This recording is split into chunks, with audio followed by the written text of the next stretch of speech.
النهارده علشان نعلن عن نفسنا برضو وطبعا النموذجيه جميله جدا.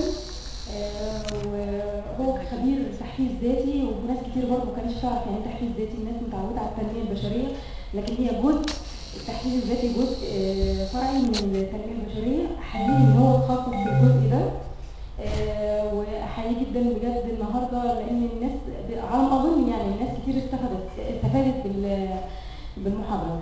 المهم نبذه سريعه جدا عن مصر الحياه. طبعا الجواب بيكون من عنوان مصر الحياه. اخترنا الاسم ده من 20 اسم، ان مصر هي بالنسبه لنا احنا مصريين الحياه، والمصريين مصر بالنسبه لهم هي الحياه. مصر الحياه ليس لها اي اتجاهات سياسيه او انتماءات حزبيه او طائفيه او اي لا تنتمي الى اي فصيل.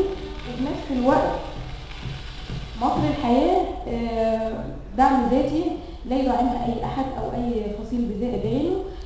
وهي كانت من الاسس بتاعتها اللي هي لم الشمل للمجتمع المصري، مناقشه قضايا المجتمع المصري بدءا من اول الطبقات السفلى الى حد الطبقات العليا او الحكومه او السياسه. ما عندناش حاجه اسمها صفحه سياسيه على فكره، الاخبار بتاعتنا كلها بتشتمل على السياسه.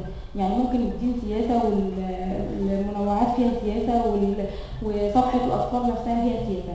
الحمد لله افتتحنا قناه اسمها مصر، برضه قناه مصر الحياه، وباذن الله ستنطلق قريبا جدا باعمالها اللي هتفرحكم جدا جدا وهتبقى مميزه باذن الله.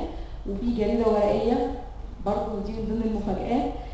وعشان ما ناخدش من وقتكم اكتر من كده بنشكر استاذ سامح، والف مبروك نجاح المحاضره بتاعتك. شكرا استاذ شيماء، شاكر لكم تعاونكم، شاكر لكم حضوركم، ممتن جدا لتواجدكم.